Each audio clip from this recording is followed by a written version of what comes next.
내 주는 강한 성이요 또 나의 방패 되시니 큰 환난에서 우리를 늘 구원하여 주시리.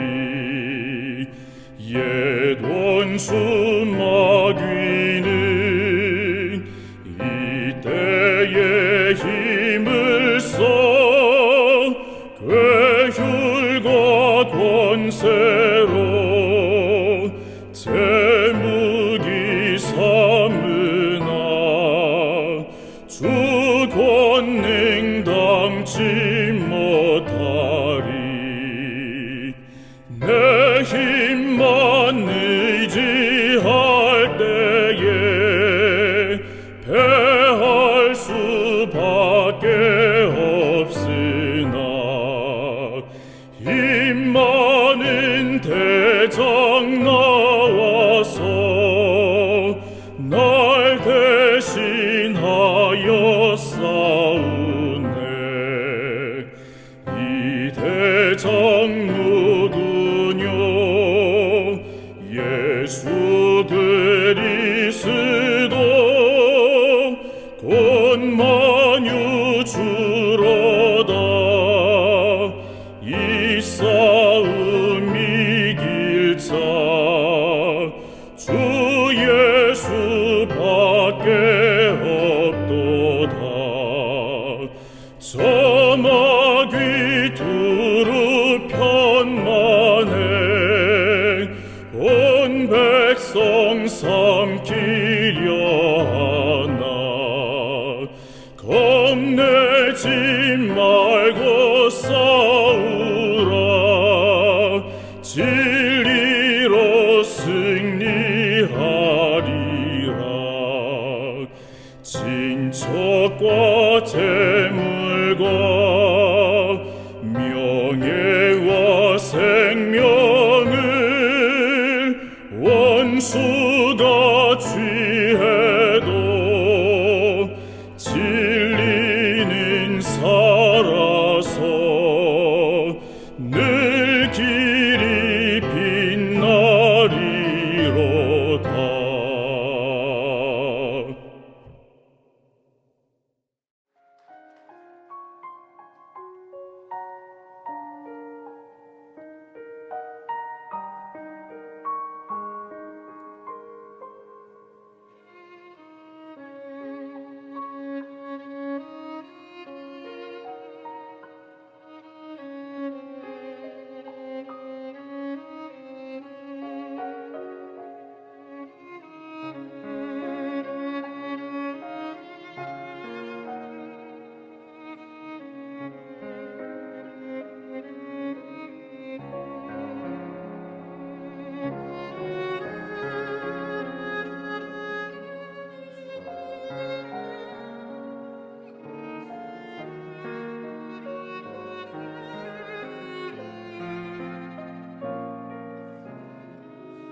사랑하는 성도 여러분, 안녕하십니까?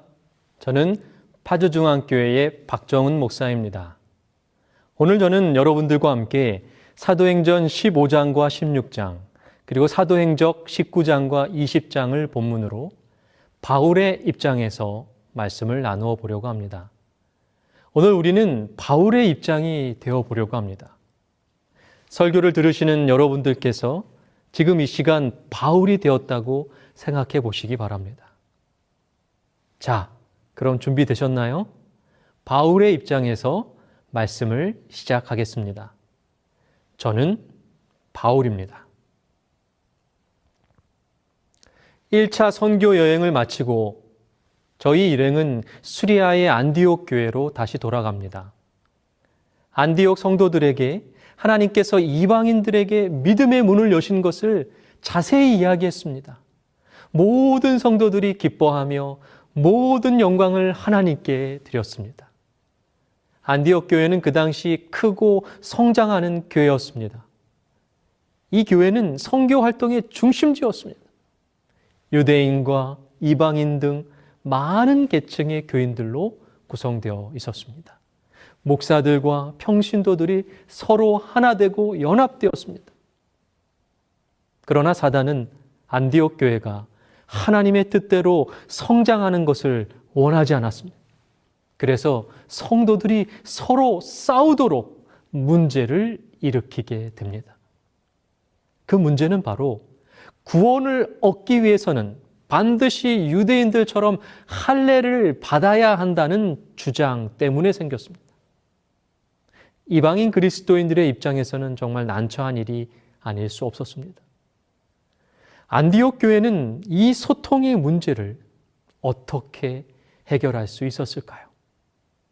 안디옥 교회는 이 어려운 소통의 문제를 성급하게 처리하려고 하지 않았습니다.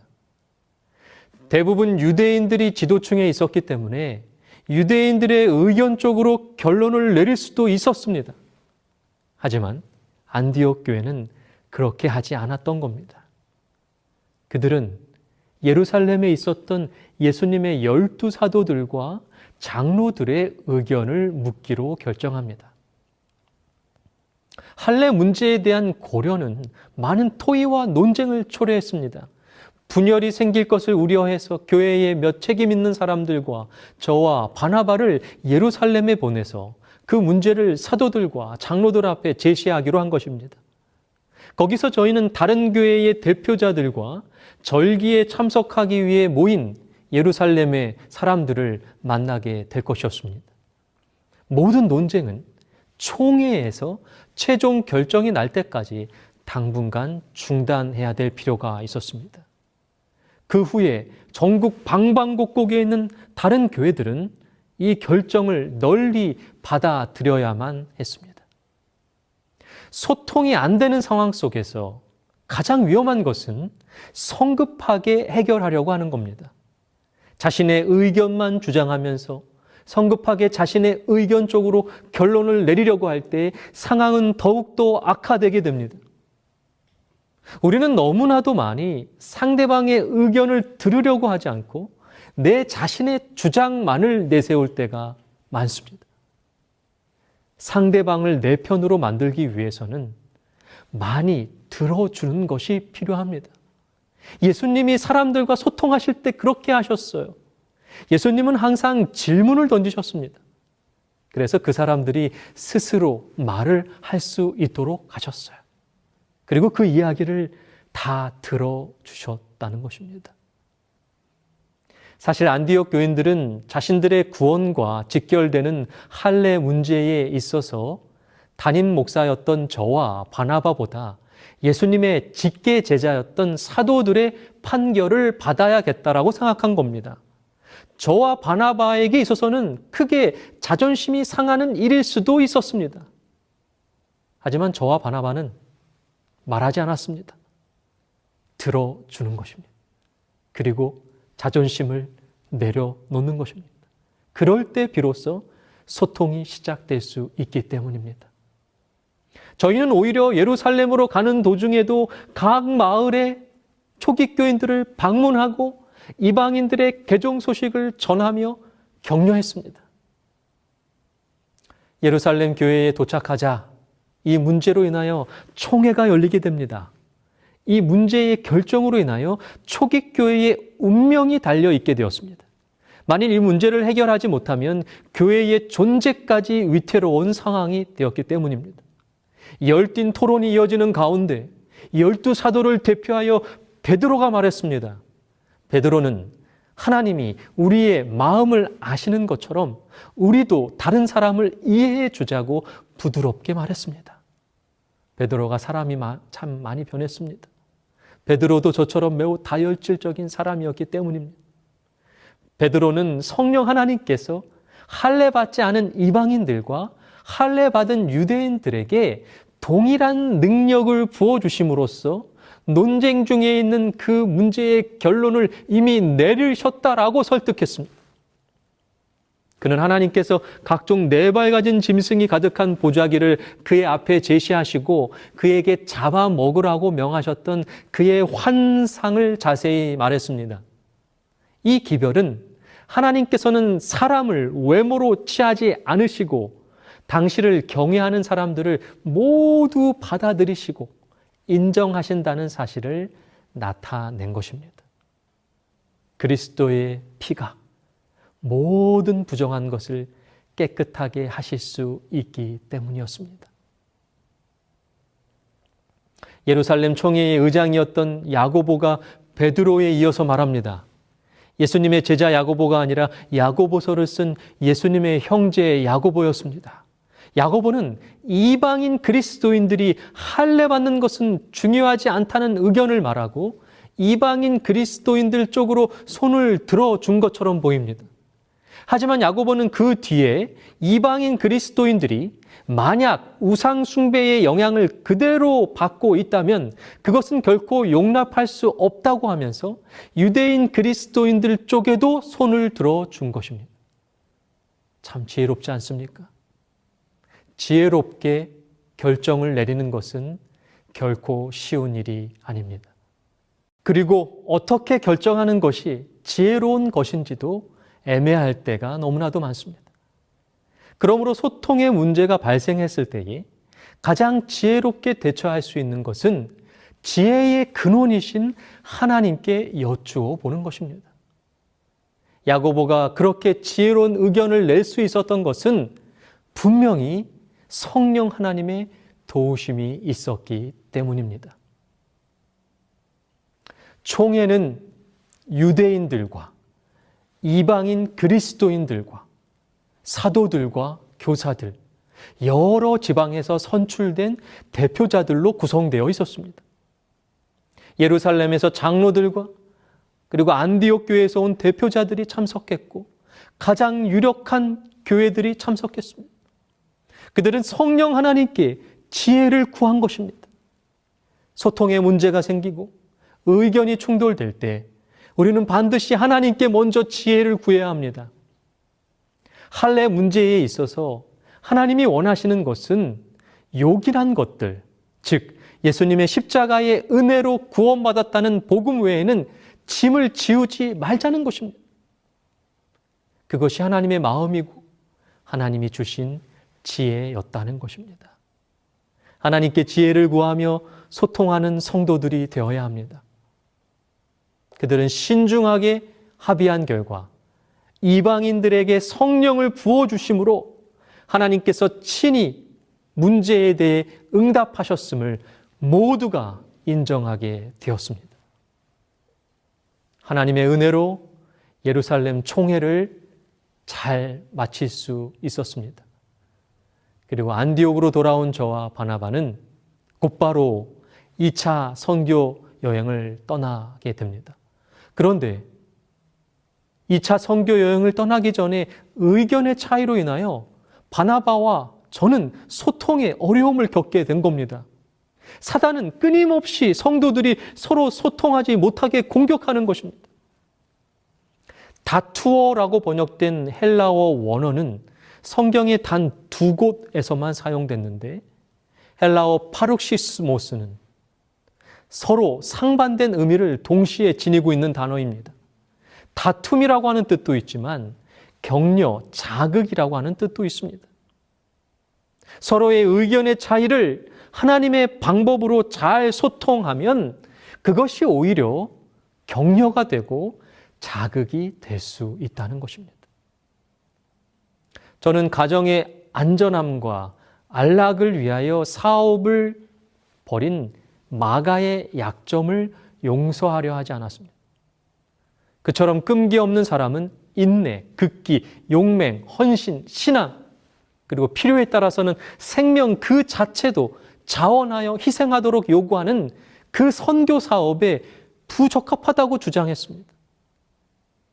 저와 바나바의 생각이 완전히 달랐던 겁니다. 서로의 생각을 격렬하게 이야기했습니다. 그러나 결코 생각이 다르다고 해서 서로를 비난하지 않았습니다. 오히려 서로의 다른 의견을 인정해주고 서로 격려하면서 따로 선교 여행을 떠나기로 한 것입니다. 저는 신라를 선택했고 수리아와 길리기아로 여행하면서 그곳에서 교회들을 굳게 하였고 마침내 루가오니아도에 있는 더베와 루스드라에도 이르게 되었습니다. 그곳은 바로 제가 돌에 맞았던 곳이었습니다. 저희의 수고로 복음을 받아들인 사람들이 시련의 시험을 어떻게 견디고 있는지를 저는 몹시 보고 싶었습니다. 루스드라의 성도들은 다행히 난폭한 반대의 직면에서도 굳게 믿음을 지키고 있었어요. 그곳에서 저는 다시 디모데를 만납니다. 제가 당했던 고난을 목격하면서 감명을 받고 완전히 목회 사업에 자신의 삶을 바치기로 마음먹었던 디모데를 다시 만난 겁니다. 루스드라는 저를 죽이려고 쫓아왔던 유대교도들로 인하여 제가 죽을 고비를 여러 번 넘겼던 좋은 기억의 장소가 아니었습니다. 그런데 왜 저는 또다시 그곳을 향하여 선교 여행을 갔을까요? 루스드라를 들리지 않고 다른 도시로 충분히 갈 수 있었습니다. 그러나 저는 제가 복음을 전한 사람들이 신앙을 잘 유지하고 있는지 격려하고 위로하고 함께 하고 싶었던 겁니다. 그렇게 제가 다시 한번 목숨의 위협을 무릅쓰고 루스드라에 찾아갔기 때문에 저에게 있어서 너무나도 귀한 동역자인 디모데를 세울 수 있게 된 것입니다. 디모데가 없었다면 저의 선교 사역은 너무나도 큰 어려움이 있었을 것입니다. 하나님은 정말 살아계십니다. 디모데의 마음은 저의 마음과 결합되었고 디모데는 저희와 함께 선교 여행을 하기를 갈망했습니다. 봉사를 위하여 더욱 많은 일꾼을 훈련시킬 필요가 있었습니다. 저는 디모데가 목회와 선교 사업의 신성성을 옳게 분별하고 다가올 고통과 핍박을 두려워하지 않으면서 즐겨 가르침을 받기를 원하는 사람임을 발견했습니다. 디모데의 아버지는 헬라인이었고 어머니는 유대인이었습니다. 그는 어려서부터 성경을 잘 알았습니다. 그가 가정생활을 통해 보았던 경건함이 그에게 묻어 있었습니다. 그의 어머니와 외조모가 가졌던 성경에 대한 신앙은 그에게 하나님의 뜻을 행하는 데 따르는 축복을 끊임없이 주었던 것입니다. 디모데는 그들에게서 받은 교훈의 영적인 능력으로 말에 순결하고 그를 둘러싼 악한 과마에 물들지 않게 되었습니다. 이와 같이 그의 가정교사들은 그를 책임을 맡도록 준비시키는 일에 하나님과 협력했던 것입니다. 저는 디모데의 충성과 끈기 그리고 진실을 보고 선교 여행의 동료로 선택했습니다. 디모데가 하나님께 택감을 받았을 때에는 단지 청년에 불과했습니다. 그러나 부모의 교육을 통하여 그의 원칙들이 확고하게 확립되었기 때문에 그는 저의 조력자로서의 위치를 차지하기에 적합하게 되었던 겁니다. 그는 비록 젊었지만 그리스도인의 온유함을 가지고 그의 책임을 감당하였습니다. 저는 그런 디모데를 데려다가 할례를 행하게 됩니다. 예루살렘 총회 때에 이미 할례는 구원과는 상관이 없다고 결론이 내려져 있었습니다. 그런데 왜 저는 굳이 디모데에게 할례를 행하게 했던 것일까요? 디모데의 어머니는 유대인이었습니다. 그런데 문제는 디모데의 아버지가 헬라인이었다는 겁니다. 디모데는 그런 자신의 가족 환경이 유대인들을 전도하는 데 있어서 혹시나 방해가 되지 않을까라고 생각했습니다. 저도 마찬가지입니다. 예수님을 전하기 위해서 그들과 똑같이 할례를 받아야겠다 생각하고 할례를 받은 것입니다. 제가 권했지만 디모데가 스스로 결정한 일이었어요. 저는 선교를 위하여 여러 나라를 여행해야 했고 어디를 가든 유대인들의 회당에서 가장 먼저 선교했습니다. 저의 일행 중에 할례를 받지 않은 것이 알려지면 유대인들의 편견과 고집으로 크게 선교가 방해를 받을 것이 분명했습니다. 저는 이방인들에게와 마찬가지로 유대인들에게도 복음을 전하고자 갈망했기 때문입니다. 신앙의 모순이 되지 않는 한 모든 반대에 대한 구실을 제거하고자 노력했던 겁니다. 하지만 할례에 담겨져 있는 그 언약은 그리스도의 십자가로 성취되었음을 저는 확신했습니다. 디모데는 저의 충고와 지도를 구했고 순종했습니다. 그는 충동에 따라 움직이지 않았고 걸음마다 이것이 주의 길인가를 물으면서 깊이 숙고하고 침착하게 생각했습니다. 성령 하나님께서는 그가 거룩한 임재자의 거하실 성전으로 만들어지고 꼴지어질 수 있음을 발견한 것입니다. 성경의 교훈이 매일의 생애 속에 역사할 때에 그것은 품성에 깊고 영속적인 감화를 끼치게 됩니다. 디모데는 그 교훈을 배우고 실행했습니다. 그는 특별히 특출한 재간을 가지지는 않았지만 경험을 통해 얻은 경건의 지식은 그를 다른 신자들보다 뛰어나게 했고 영향력을 갖게 한 것입니다.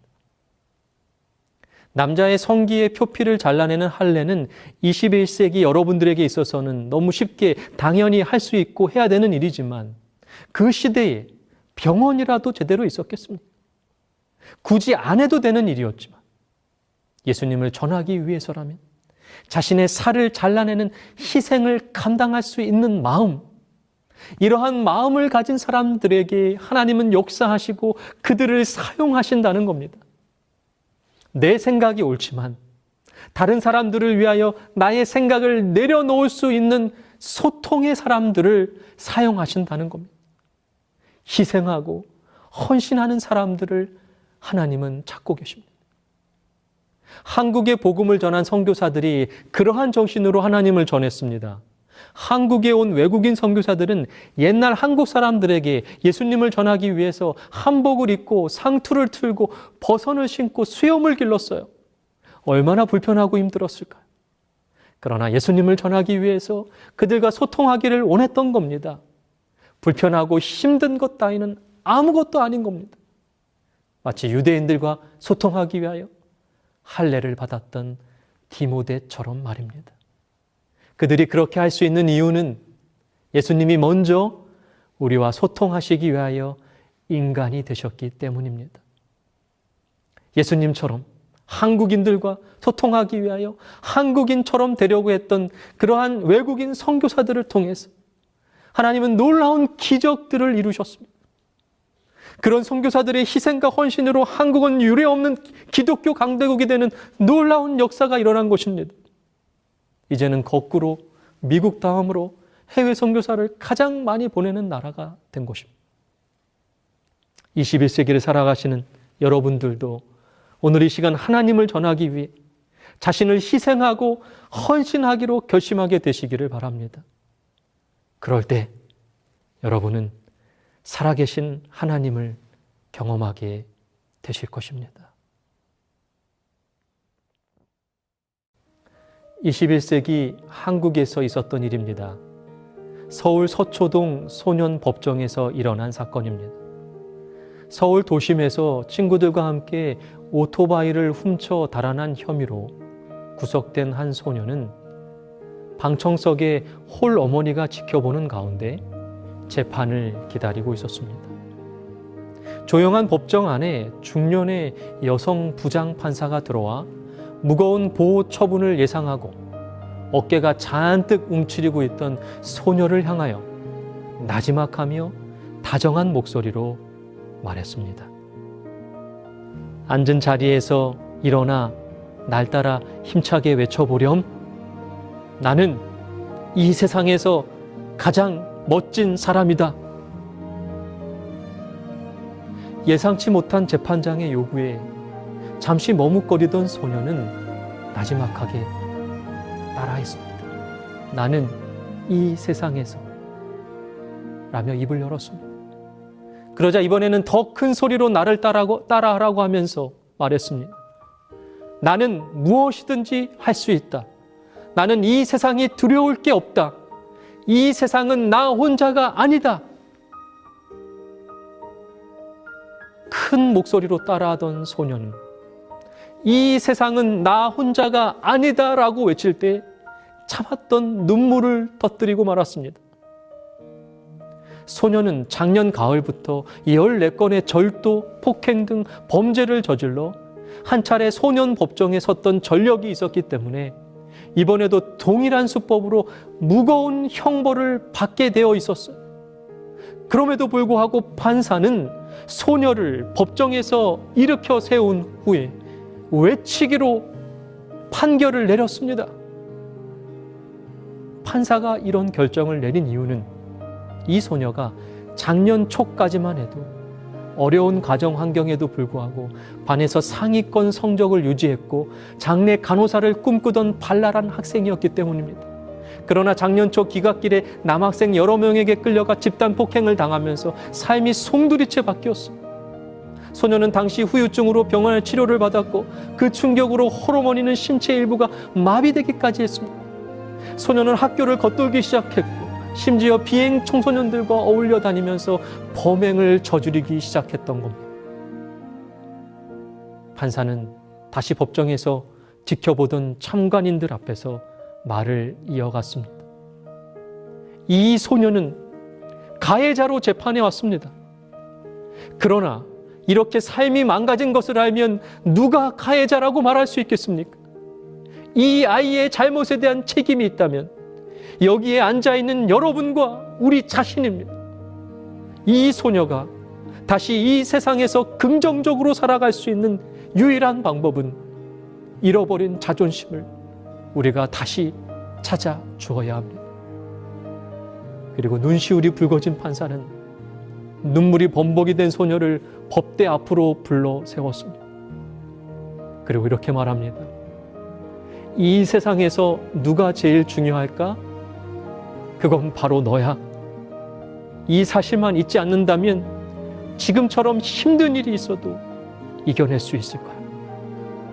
그리고는 두 손을 쭉 뻗어 소녀의 손을 잡아주면서 이렇게 말을 이었습니다. 마음 같아서는 꼭 안아주고 싶지만 너와 나 사이에는 법대가 가로막혀 있어 이 정도밖에 할 수 없어 미안하구나. 서울 서초동 법원청사 소년법정에서 16세 소녀에게 서울 가정법원 김규옥 부장판사가 판결을 내렸던 사건으로 참여관 및 실무관 그리고 방청인들까지 눈물을 흘리게 했던 실제 사건입니다. 김규옥 판사는 죄인인 소녀를 이해하고 소통하기 위해 애를 썼습니다. 하나님은 우리를 이해하시고 소통하시기 위하여 십자가까지 지셨습니다. 목숨까지 버리셨습니다. 그러한 사랑을 받은 우리도 다른 사람을 이해하며 소통하며 살아갔으면 좋겠습니다. 천사들은 피조물을 위해 피조물이 되어버린 목숨을 버린 자신들의 신을 이해할 수 없었을 겁니다. 하나님의 그 아픔을 상처를 이해하지 못했기 때문입니다. 사랑하는 천사 루스벨, 그토록 믿었고 사랑했던 그가 하나님을 배신하고 사단이 된 순간 하나님의 마음은 너무나도 아팠습니다. 하나님이 창조했기 때문에 사랑했기 때문에 자유의지를 주었는데 그것이 죄가 되어버린 슬픔. 하나님은 다시는 제2의 루스벨이 생기기를 바라지 않으셨습니다. 그리고 십자가 위에 오르셨습니다. 십자가의 육체적 고통보다 더 큰 고통은 사랑하는 자식들을 죄로 인하여 빼앗겨버린 슬픔일 것입니다. 하나님은 다시는 사랑하는 자식들을 잃고 싶지 않으셔서 오늘도 십자가에 오르고 계십니다. 그 놀라운 예수님의 십자가 사랑에 힘을 의지하여 우리도 이해하며 소통하며 살았으면 좋겠습니다. 도무지 이해되지 않는 그 사람에게도 이유는 있습니다. 우리가 가정에서, 교회에서 내가 이해할 수 없다고 함부로 말하거나 판단하지 않았으면 좋겠습니다. 하나님도 그렇게 하지 않으시기 때문입니다. 하나님과 소통하며 그 힘을 가지고 인간들과도 소통하는 제자들이 되어주시기를 간절히 바랍니다.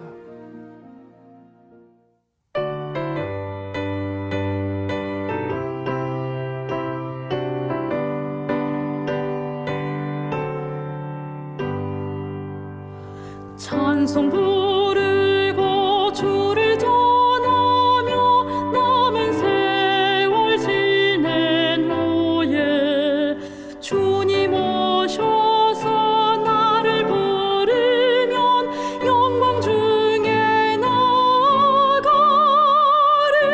열린 천국 문 내가 들어가 십자가를 내려놓고 빛나며 율금 받아 쓰고서 주와 함께 길이 살리. 눈물 골짜기 더듬으면서 나의 갈 길 다간 후에 주의 품 안에 내가 안기어 영원 무궁토록 살리. 열린 천국 문 내가 들어가 십자가를 내려놓고 빛나며 율금 받아 쓰고서 주와 함께 길이 살리.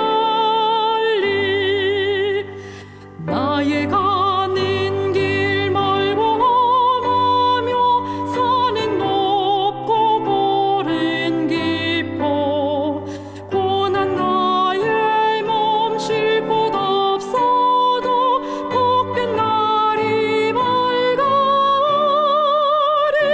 열린 천국 문 내가 들어가 십자가를 내려놓고 빛나며 율금 받아 쓰고서 주와 함께 길이 살리. 한숨 가시고 죽음 없는 날 사모하며 기다리니 내가 그리던 주를 배울 때 나의 기쁨 넘치리라. 열린 천국 문 내가 들어가 십자가를 내려놓고 빛나며 율금 받아 쓰고서 주와 함께 길이 살리.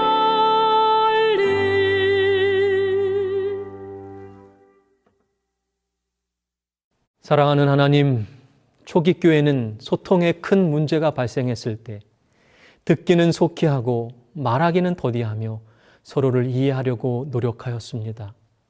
베드로는 부드럽게 말했고 야고보는 하나님의 지혜를 구했습니다. 우리도 소통에 문제가 생겼을 때 하나님의 지혜를 구하며 부드럽게 말하고 들으며 이해하는 그리스도인이 되게 하여 주시옵소서. 한국인들과 소통하기 위하여 한국인처럼 살아갔던 외국인 선교사들의 모습을 담게 하여 주시옵소서. 인간들과 소통하기 위하여 인간이 되신 예수님의 그 놀라운 사랑을 마음에 새기게 하여 주시옵소서.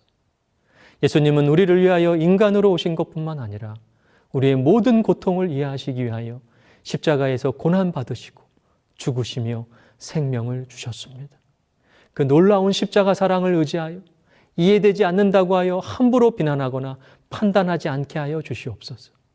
십자가의 사랑을 의지하여 하나님과 소통하며 인간들과 소통하고 그렇게 살아가게 하여 주시옵소서.